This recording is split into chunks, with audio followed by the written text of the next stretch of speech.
We learned a couple of months ago that Disney and Warner Brothers Discovery were going to combine streaming services in a bundle with Disney Plus, Hulu, and Max bundled together for one price. And we finally got details of what that price was, what that will look like. And it seems to be a pretty compelling option for consumers. Now, I think the way to think about this in streaming is that, as I have always talked about on this channel, streaming is going to end up being like a smiling curve, where there are companies that win in the top right of the smiling curve, where they gain scale, where they have pricing power. Netflix is clearly in the lead in that segment. Where Netflix doesn't have a lot of exposure is in sports and in tentpole franchises. That's really what Disney and now Max are bringing to the table. So you think about the Disney franchises, you have Marvel, you have Star Wars, you have all the Disney animation, Pixar. Max, you have Game of Thrones, The Sopranos, all of those shows that they've been making over the past couple of decades. And then both of those groups are bringing in sports to the bundle as well.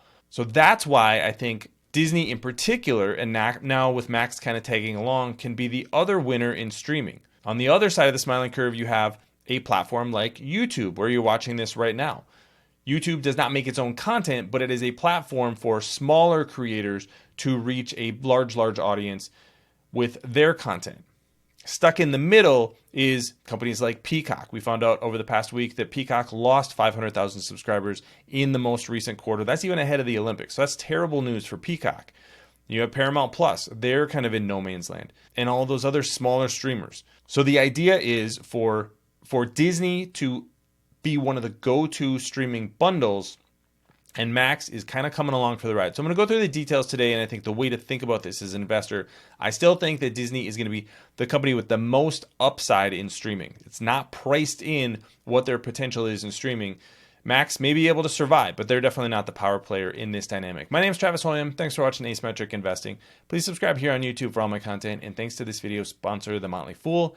If you go to fool.com/ASYM, they'll give you their top 10 stocks to buy right now. So let's get right to the details from Max. This is from Max's website, and you can see they've got a lot of explanations here, in part because there are people that are going to be coming from both bundles that are going to be potentially interested in this. I have not actually figured out. I'm signed up through Disney directly, and it seems like it's going to be complicated if I want to move to this plan. The bundle is Disney Plus, Hulu, and Max. You can see that with ads, $16.99 per month, saves you about $9 from the upfront price for all three, and with no ads, $30 per month, saves about $19 per month. Now that's in part because Hulu is a pretty expensive service, and Max has actually increased their prices as well. I think that's $16 a month for no ads for Max. The thing I think that's interesting here is this is essentially kicking ESPN Plus out of what you would think of as the traditional Disney bundle. And here's a look at that right here. They have basically two options. There's the Duo, which is Hulu and Disney Plus with ads. That's going to be $10 per month. So to include Max with that, add another $6.99. And then the Trio includes ESPN Plus, a little bit less than the price with Max. So clearly they think that Max adds a little bit more value than ESPN Plus currently. Now, over the next few months, we should be seeing ESPN go over the top, get a tile in the Disney Plus app. That is something that Bob Iger has talked about on conference calls. And then ESPN will officially go over the top in fall 2025. That is the plan right now anyways. On the no ad side, you're at $20 a month for the Duo. So add another $10 a month for Max to get into this. And again, that's going to be a higher price than adding ESPN Plus.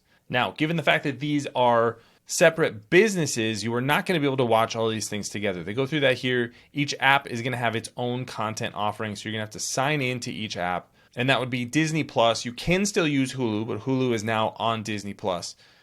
And then the Max app is definitely going to be separate from those two. But the general idea here is to give both companies a little bit more of a chance to compete with Netflix. And that's really the power player here. Is Netflix is adding 8 million subscribers per quarter right now. Disney slowly adding subscribers, but not nearly at the pace that they were 4 years ago.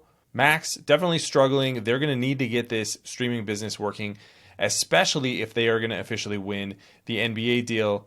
Max would likely be a place that the NBA would eventually end up. So then you would have a bundle with Disney Plus, Hulu, Max, including the NBA, and then ESPN over the top that would potentially have the NBA, NFL, all of that stuff as well. So all of these assets combined could potentially make a massive and very valuable bundle. And this is just kind of a first phase of that. Thanks to our friends at The Motley Fool for sponsoring this video.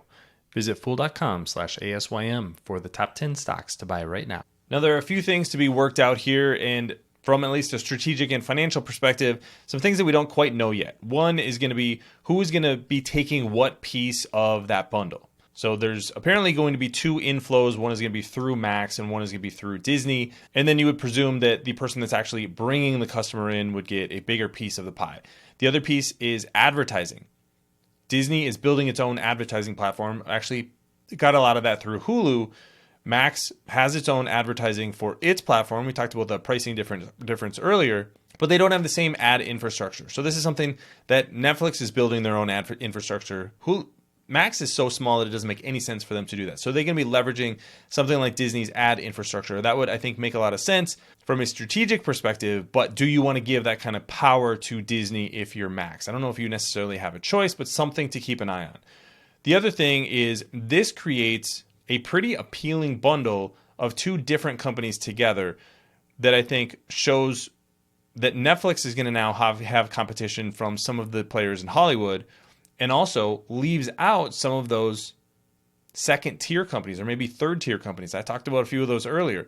Peacock, Paramount Plus, those are going to be really the two stocks through Comcast and Paramount that I think are really going to struggle because they don't have the distribution, they don't have the user base, they don't have the pricing power. If you look at the subscription numbers, and this is where a concept like the smiling curve really plays this out really nicely. The companies that have the most subscribers are actually able to charge the highest price because they have the best content. It's like a reinforcing flywheel.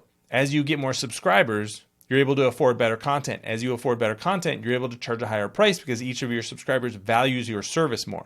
So that's where we are with Netflix. They've been raising their price for years. We've seen Disney ratchet up their prices, not only for Disney Plus, but for Hulu. Now, one way that they want to reduce their churn and increase the price that they can charge overall is bundle with other services. So that's going to be ESPN and now Max. So their goal is to build up their subscriber base through all of these solutions to at least start to rival Netflix. I don't think they're going to necessarily get to Netflix's category, but they're definitely going to separate themselves from Peacock and Paramount and some of those other smaller streamers. So that's really the way that I see this playing out right now.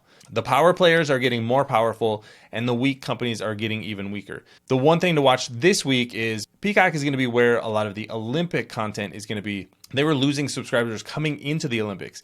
If the Olympics doesn't go extremely well for Peacock, expect there to be cost cuts after the Olympics are over. If there's cost cuts at a streaming service that's not doing well financially, that is not going to be a positive reinforcing loop. It's not going to mean that there's going to be better content. It's not going to be they're not going to be able to afford to acquire more subscribers. And I think that's going to kind of be the end of Peacock. And I think that's going to really show the weakness of Peacock if the numbers aren't absolutely phenomenal for the Olympics. So we'll see how that plays out. But I think this was ultimately a really interesting deal because it makes a lot of sense for both Max and for Disney and should solidify their position in streaming. Disney in particular is the one that I like. But let me know what you think in the comment section below. Don't forget to subscribe to Asymmetric Investing. Thanks for watching, everybody. See you here next time.